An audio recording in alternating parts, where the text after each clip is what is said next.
The new era of Formula One in 2026 was supposed to be about innovation, fair competition, and giving new manufacturers a real chance to challenge the established giants. But even before the first green light of the season, controversy has exploded across the paddock. Mercedes, the same team that once dominated the last major engine regulation reset in 2014, has once again found itself at the center of attention. Strong early data from the Barcelona shakedown suggested the W17 is not only reliable, but potentially one of the fastest cars on the grid. Yet behind those impressive lap counts and headline times, rival teams are whispering about something far more serious: a possible loophole in the new engine compression ratio rules. Allegations began circulating that Mercedes, along with Red Bull powertrains, may have discovered a way to temporarily boost performance while still passing FIA measurements. Toto Wolff didn't hold back, firing sharp words at rival manufacturers and calling the accusations nothing more than a distraction from their own struggles. Make sure you subscribe now, because this story could shape the entire 2026 F1 season. And what happens next may completely change the championship battle. Let's break it down. To fully understand why this controversy could define the entire 2026 Formula One era, we need to dive deep into the technical heart of the new power unit regulations, and why Mercedes suddenly finds itself under suspicion once again. At the center of the storm is something that sounds simple, but in Formula One is incredibly powerful: the engine compression ratio. In basic terms, the compression ratio describes how much the air and fuel mixture inside the engine cylinder is squeezed before ignition. The higher the compression, the more explosive and efficient the combustion becomes, and the more power the engine can produce. For years, F1 engines operated at a ratio of 18:1, pushing the limits of engineering. But for 2026, the FIA reduced this to 16:1. The official reason was to make engine development more accessible, particularly for new manufacturers like Audi, and to reduce extreme costs. On paper, it seems straightforward, but in reality, the way this ratio is measured may have opened a dangerous loophole. According to the regulations, compression ratio inspections are conducted when the engine is switched off and cooled to ambient temperature, not when it is running at full load, not when it is producing peak power, but when it is cold. And this is where rival teams believe Mercedes and possibly Red Bull powertrains have been incredibly clever. The suspicion is that Mercedes has engineered a system where the internal engine components subtly shift when the engine heats up during operation.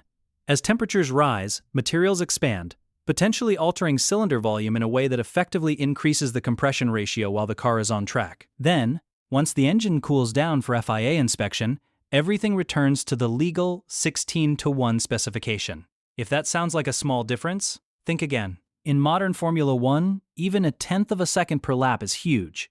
The estimated gain from such a trick could be as much as 3/10, a performance advantage capable of turning a midfield car into a race winner. No wonder rival teams are alarmed.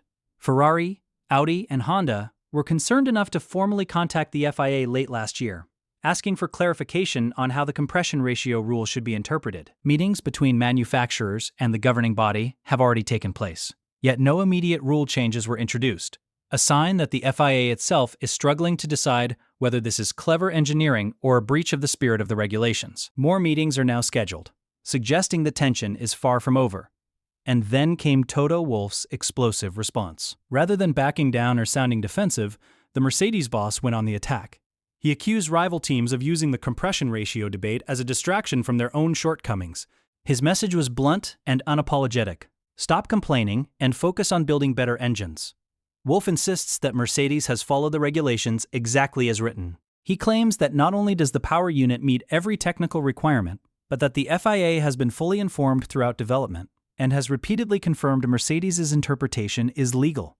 From Mercedes' point of view, this is not cheating. It is simply smart engineering within the framework of the rules. And history suggests Wolff may not be wrong.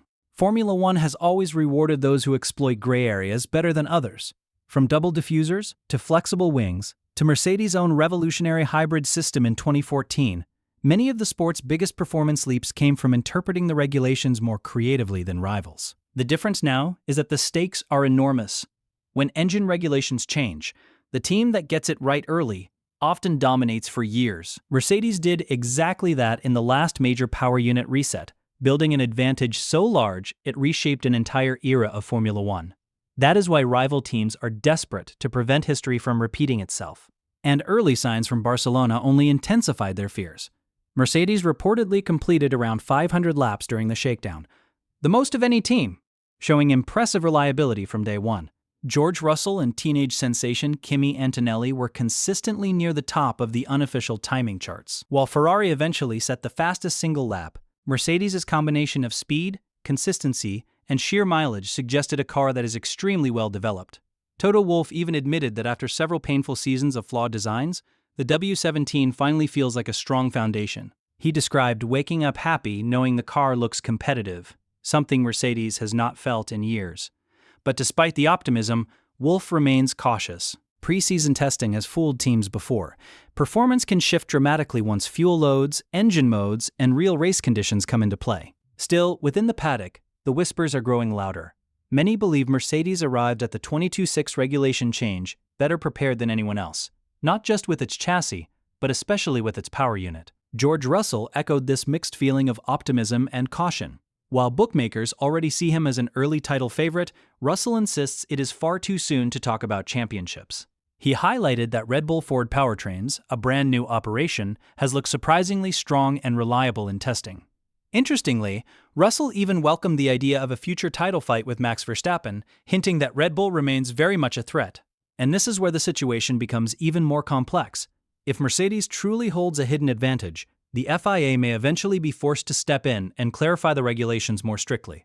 But if they do, it could mean mid-season technical changes, something that often leads to chaos, political battles, and massive shifts in competitiveness. There is also the nuclear option, a formal protest.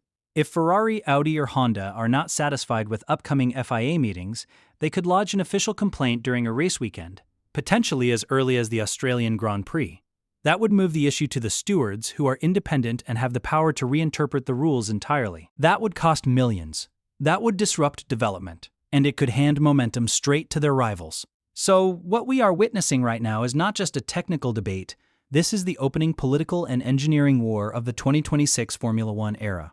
Mercedes believes it has simply outworked and outsmarted the competition within the boundaries of the regulations. Rival teams fear another long period of Mercedes dominance and are trying to shut it down before it truly begins. And the FIA is stuck in the middle, trying to balance innovation with fairness, knowing that whatever decision they make could shape Formula One for the next decade. So, is Mercedes truly playing fair? Or have they once again outsmarted the rulebook just like they did in the past? And if the FIA steps in, will it save the competition or spark an even bigger controversy? Let me know what you think in the comments below. And don't forget to subscribe so you won't miss any of our latest videos.